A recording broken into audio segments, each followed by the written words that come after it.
गांव के किनारे मिट्टी की सड़क के पास शिवराम की एक छोटी सी चाय की दुकान थी। गांव से आने जाने वाले राहगीर वहीं रुककर चाय पी लेते थे, जिससे शिवराम की थोड़ी बहुत कमाई हो जाती थी। उसी चाय की दुकान के पास ही उसकी फूस की एक छोटी सी झोपड़ी थी, जहां वह अपनी पत्नी सविता और अपनी नन्ही बेटी पायल के साथ रहता था। जैसे तैसे मेहनत करके उनकी जिंदगी चल रही थी, लेकिन जब सर्दियों का मौसम आया तो मानो वह उनके लिए किसी कहर से कम नहीं था। ठंडी हवाएं उनकी झोपड़ी के हर कोने में घुस जाती थीं और गरीब परिवार की परेशानियां और भी बढ़ने लगी थीं। आज ठंड कुछ ज्यादा ही बढ़ गई है। झोपड़ी के छेदों से ठंडी हवा भीतर आ रही है और पायल बहुत ठिठुर रही थी। बड़ी मुश्किल से उसे सुला पाई हूँ। हाँ, आज दुकान पर भी काम कुछ कम रहा। ठंड में लोग खर्च सोच समझ कर करते हैं, इसलिए चाय पीने वाले भी घट जाते हैं। लेकिन चिंता मत करो, जब तक मेरे हाथ पैर चल रहे हैं मैं मेहनत करता रहूंगा। आप दिन भर बाहर ठंड में बैठे रहते हैं, यही सोचकर मन घबराता रहता है। काश हमारे पास ओढ़ने बिछाने का थोड़ा अच्छा इंतजाम होता तो इस सर्दी को सहना आसान हो जाता। फिर भी ईश्वर से यही प्रार्थना है कि वो आपको और हमारी बिटिया को हमेशा सुरक्षित रखे। भगवान ने चाहा तो हालात जरूर बदलेंगे, बस हमारी बेटी सलामत रहे, वही मेरी सबसे बड़ी ताकत है। दिन भर शिवराम अपनी चाय की दुकान पर बैठकर ठंड से ठिठुरते हुए ग्राहकों को चाय पिलाता रहता था, जबकि घर में सविता छोटी सी पायल का ध्यान रखती और झोपड़ी के सारे काम निपटाती रहती थी।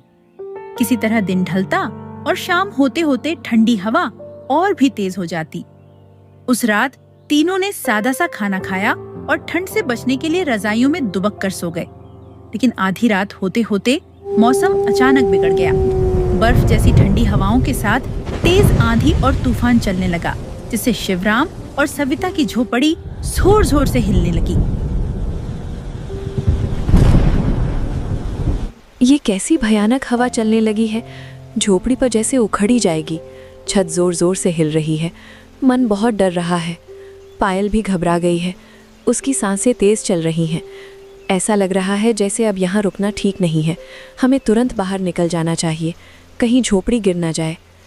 हाँ, अब देर नहीं करनी चाहिए। हवा और तूफान बहुत तेज हो गया है, झोपड़ी ज्यादा देर टिक नहीं पाएगी। तुम जल्दी पायल को गोद में लो, मैं बाहर रास्ता देखता हूँ। पहले उसकी जान सुरक्षित होनी चाहिए। चलो जल्दी यहाँ से बाहर निकलते हैं। तेज आंधी और कड़ाके की ठंड के बीच शिवराम और सविता अपनी नन्ही पायल को गोद में लेकर झोपड़ी से बाहर निकल आए, लेकिन बारिश रुकने का नाम नहीं ले रही थी।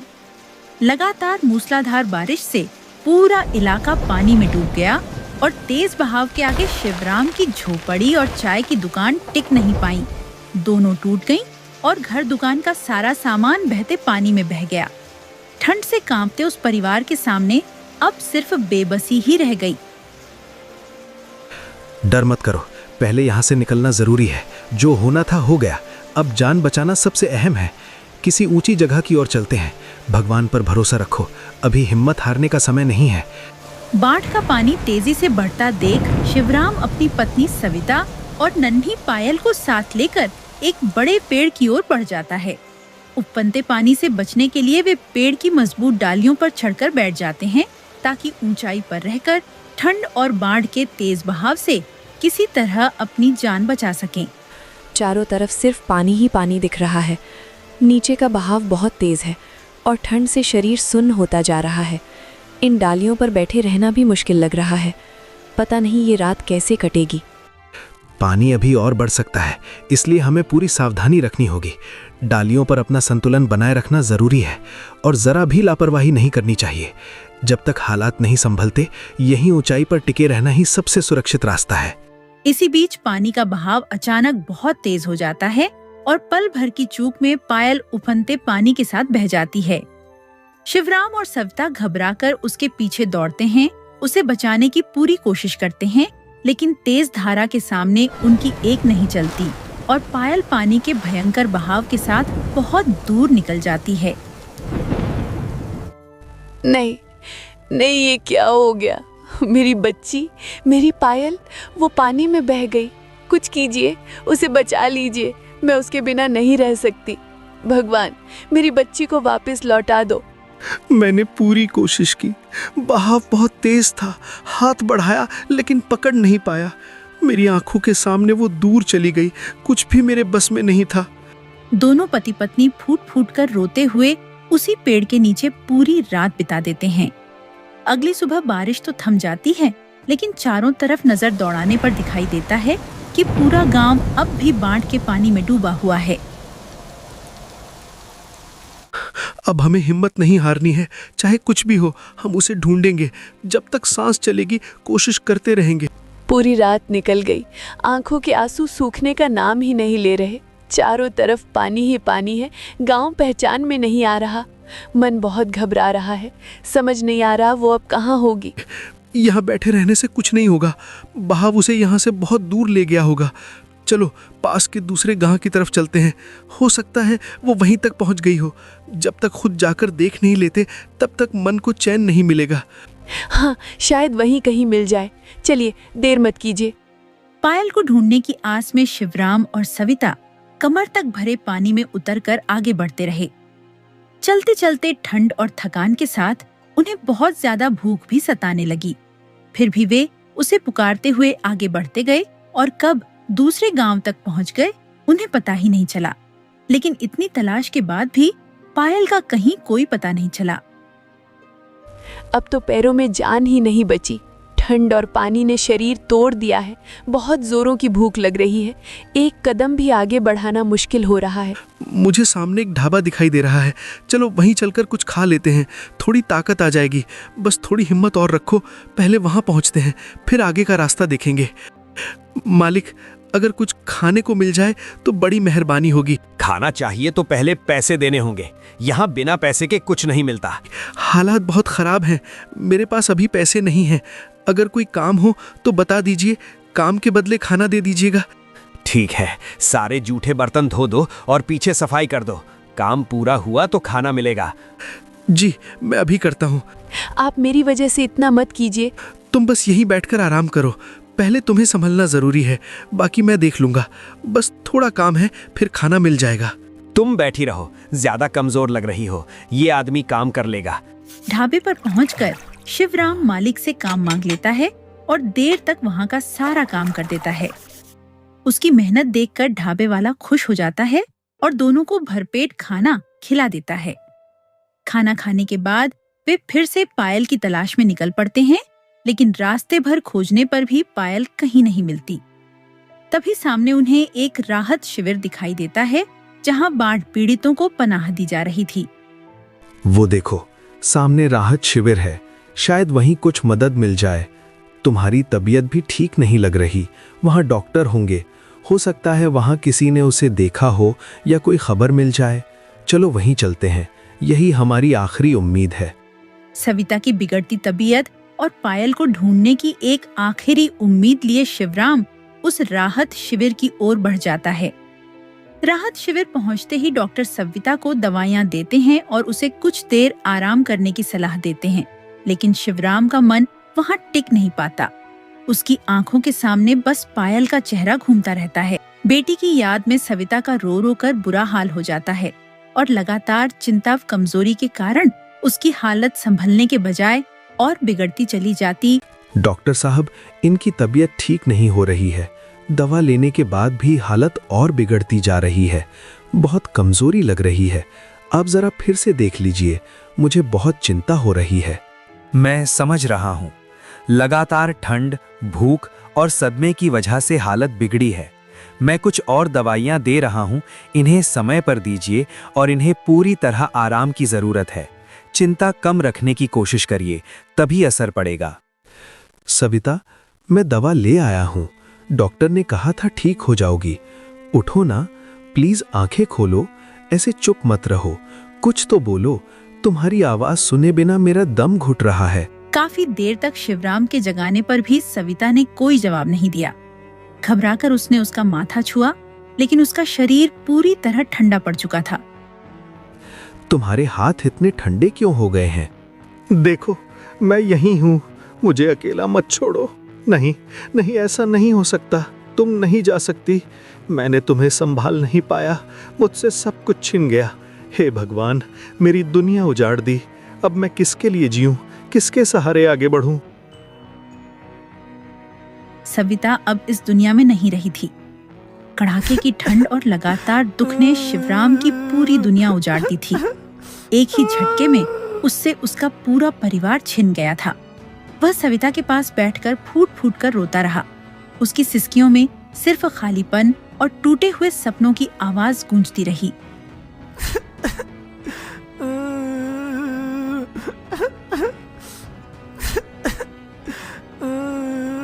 रोता बिलखता शिवराम अपनी पत्नी का क्रियाकर्म करने श्मशान घाट जाता है। सारे कर्म पूरे करने के बाद जब वह भारी कदमों से राहत शिविर की ओर लौट रहा होता है, तभी उसे कहीं से किसी के रोने की आवाज सुनाई देती है। वह आवाज धीरे धीरे और तेज होती जाती है तो शिवराम उस ओर बढ़ता है। पास जाकर जो वह देखता है, उसे अपनी आंखों पर यकीन नहीं होता। वह और कोई नहीं बल्कि उसकी बेटी पायल होती है। शिवराम उसे कसकर अपने सीने से लगा लेता है और पत्नी को खो देने के दर्द और बेटी को पा लेने की राहत के बीच फूट फूट कर रो पड़ता है।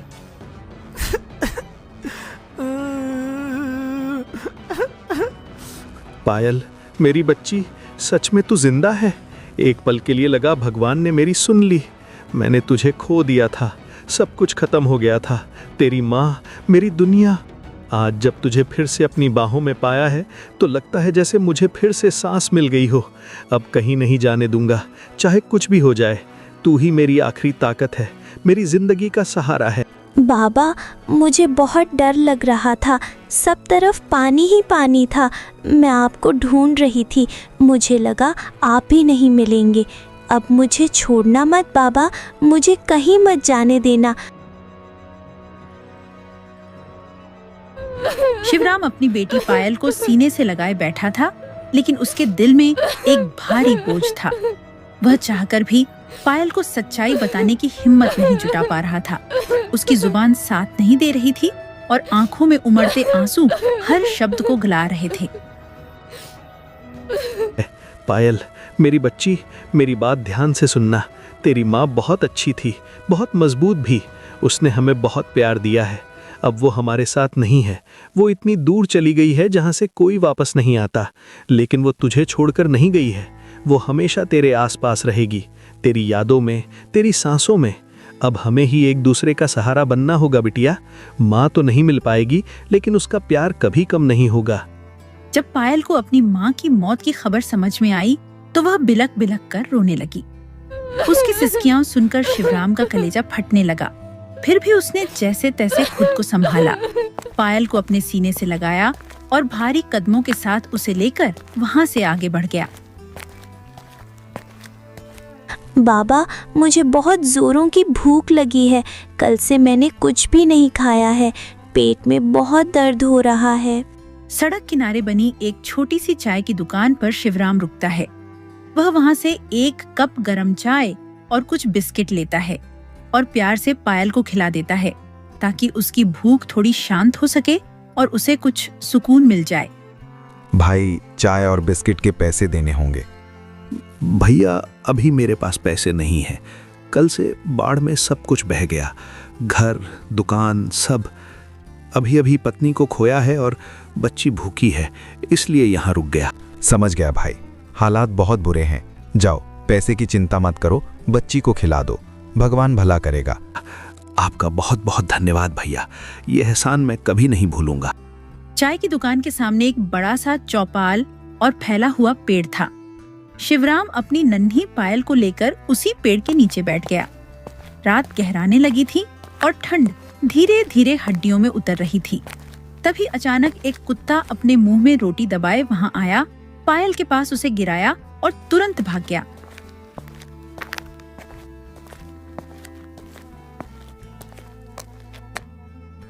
भूख से बेहाल पायल झट से रोटी उठाकर खाने लगी। यह दृश्य देखते ही शिवराम का दिल टूट गया और वह जोर जोर से रोने लगा। उसकी सिसकियों की आवाज सुनकर चाय की दुकान वाला घबराकर तुरंत वहां दौड़ा चला आया। अरे भाई, क्या हुआ? तुम ऐसे क्यों रो रहे हो? बच्ची की हालत देखकर दिल कांप गया। साफ साफ बताओ क्या बीत गई तुम पर।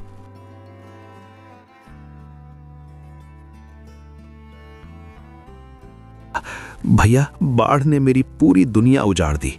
घर भी बह गया, चाय की दुकान भी। उसी पानी में मेरी बच्ची मुझसे बिछड़ गई थी। हम दोनों उसे ढूंढते रहे, भूख प्यास और ठंड में भटकते रहे। किसी तरह राहत शिविर पहुंचे, लेकिन वहां मेरी पत्नी की तबीयत और बिगड़ गई और वो मुझे छोड़कर चली गई। आज शमशान से लौटते हुए भगवान ने मेरी बेटी मुझे वापस दे दी, मगर अब उसके सिवा मेरे पास कुछ नहीं बचा। इस हाल में बच्ची को भूख से रोटी खाते देख दिल टूट गया, इसलिए खुद को रोक नहीं पाया। चाय वाला शिवराम की पूरी कहानी सुनकर भीतर तक भावुक हो जाता है। वह बिना कुछ कहे शिवराम और पायल को अपने साथ ले चलता है और अपने घर ले जाता है। भाई, तुम्हारी बात सुनकर दिल कांप गया। इतनी बड़ी विपत्ति किसी दुश्मन पर भी ना आए। तुमने बहुत सह लिया है, अब और नहीं। इस ठंड और अंधेरी रात में यहाँ बैठे रहना ठीक नहीं है। चलो मेरे साथ घर चलो, वहां गर्म खाना मिलेगा, बच्ची को आराम मिलेगा और तुम भी थोड़ा सुकून पा सकोगे।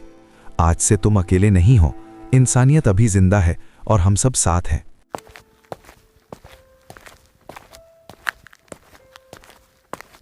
घर पहुंचने पर वहां उसकी पत्नी मौजूद होती है, जो दोनों को देखकर हालात समझ जाती है और उन्हें अंदर बैठने के लिए कहती है। इन्हें अंदर बैठा लो, बहुत बड़ा दुख झेल कर आए हैं दोनों। ठंड और भूख ने हालत खराब कर दी है। पहले इन्हें सुकून चाहिए। इनकी दुनिया उजड़ गई है। आज से ये हमारे मेहमान नहीं, हमारे अपने हैं।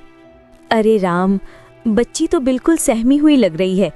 आप दोनों बैठिए, घबराइए मत। मैं अभी गर्म पानी और कुछ खाने का इंतजाम करती हूँ। हाँ, ऐसे वक्त में इंसान का साथ ही सबसे बड़ा सहारा होता है।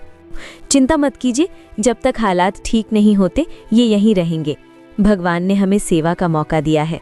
खाना तैयार होने के बाद सभी लोग एक साथ बैठकर पेट भरकर खाना खाते हैं। थोड़ी देर में रात और गहरी हो जाती है। फिर पायल चाय वाले की पत्नी के साथ दूसरे कमरे में सो जाती है और शिवराम चाय वाले के साथ दूसरे कमरे में लेट जाता है, लंबे और थके हुए दिन के बाद कुछ पल की राहत पाते हुए। शिवराम, एक बात कहूँ, अगर बुरा ना मानो तो मेरी चाय की दुकान पर तुम मेरे साथ काम कर लो। हम दोनों बारी बारी से दुकान संभालेंगे। दिन में मैं, रात में तुम। दुकान 24 घंटे खुली रहेगी तो कमाई भी अच्छी हो जाएगी। दूंगा भैया। भैया, आपने पहले ही बहुत उपकार कर दिया है। इस हालत में काम की बात सुनकर मन घबरा भी रहा है। उपकार की बात मत सोचो, मेहनत का साथ है बस। तुम काम करोगे, मैं काम करूंगा, दोनों की भलाई होगी, बच्ची को भी सहारा मिलेगा। बस यही चाहिए। सुबह से नई शुरुआत करेंगे। अब आराम करो, बहुत थक गए हो। अगर आप इतना भरोसा कर रहे हैं तो मैं पूरी मेहनत करूंगा। जो भी काम होगा ईमानदारी से करूंगा। भैया, आज की बात जिंदगी ने फिर से चलना सिखा दिया। धन्यवाद। अगले ही दिन से चाय वाले ने शिवराम को अपनी चाय की दुकान पर काम पर रख लिया। दोनों ने मिलकर तय किया कि वे बारी बारी से दोनों पहर दुकान संभालेंगे, ताकि दुकान दिन रात खुली रह सके। शिवराम रात भर चाय बनाता और चाय वाला दिन में दुकान संभालता। मेहनत और आपसी समझ से उनकी कमाई भी पहले से कहीं बेहतर होने लगी। इधर पायल भी चाय वाले की पत्नी के साथ घुल मिल गई थी। उसके स्नेह में उसे फिर से मां जैसा प्यार मिलने लगा। इसी तरह मेहनत, सहारे और नए रिश्तों के बीच कुछ महीने बीत गए। एक दिन शिवराम ने चाय वाले से कुछ कहने की हिम्मत जुटाई। भैया, आपसे एक बात कहना चाहता हूँ। आपने मुझे काम दिया, सहारा दिया, इसके लिए मैं ताउम्र आपका एहसान मानूंगा। लेकिन मन बार बार अपने गांव की ओर खिंचता है। वहां हर मोड़ पर सविता की यादें जुड़ी हैं। मैं वहीं जाकर फिर से अपनी चाय की दुकान खोलना चाहता हूं, ताकि उसी मिट्टी पर नई शुरुआत कर सकूं। मैं समझता हूं भाई, कुछ जगहें सिर्फ जमीन नहीं होती, वे दिल से जुड़ी होती हैं। अगर तुम्हारा मन वहीं बसता है तो जाना ही ठीक है। मेहनत और ईमानदारी तुम्हारे साथ हैं। अगले दिन जब शिवराम अपनी बेटी पायल के साथ गांव की ओर जाने लगा तो चाय वाले ने उसे रोक लिया। उसने शिवराम के हाथ में कुछ पैसे रखते हुए कहा कि वह अपनी नई चाय की दुकान शुरू करे और हिम्मत न हारे। शिवराम, जाते वक्त ये थोड़े से पैसे रख लो, वहां नई दुकान खोलने में काम आ जाएंगे। हालात चाहे जैसे हों, हिम्मत मत हारना। भैया, आपने जिस दिन मुझे अपने घर की दहलीज पर बैठाया था, उसी दिन से मुझे लगा था कि भगवान ने मुझे फिर से सहारा दे दिया है। आपने मुझे काम दिया, इज्जत दी, मेरी बेटी को माँ का प्यार मिला। ये सब मैं जिंदगी भर नहीं भूल पाऊंगा। ये पैसे मेरे लिए सिर्फ मदद नहीं है, बल्कि नई शुरुआत की ताकत है। मैं वादा करता हूं कि मेहनत और ईमानदारी से फिर से अपनी दुकान खड़ी करूंगा और आपकी दी हुई इस मदद को कभी व्यर्थ नहीं जाने दूंगा। दिल से आपका धन्यवाद भैया। उस सहारे और भरोसे को पाकर शिवराम की आंखें भर आईं। उसने पायल का हाथ थामा और नई उम्मीद के साथ आगे बढ़ गया। गांव पहुंचकर शिवराम उसी पुरानी जगह पर जाता है जहां उसकी पत्नी सविता की यादें हर कोने में बसी थीं। उसी मिट्टी पर उसने फिर से एक छोटी सी झोपड़ी खड़ी की और टूटे हुए हौसलों को समेटकर अपनी चाय की दुकान दोबारा शुरू की। पत्नी की याद में उसने दुकान का नाम रखा सविता चाय दुकान, ताकि हर दिन उसके नाम से जुड़ी यादें जिंदा रहें। अपनी नन्ही पायल का हाथ थामे शिवराम ने एक नई जिंदगी की शुरुआत की, मेहनत और उम्मीद के सहारे आगे बढ़ते हुए। हालांकि समय के साथ जख्म कुछ भरने लगे, लेकिन सविता की कमी आज भी दोनों के दिलों में कहीं न कहीं चुपचाप बनी रही। एक ऐसी खाली जगह जिसे कोई भी पूरी तरह भर नहीं सका।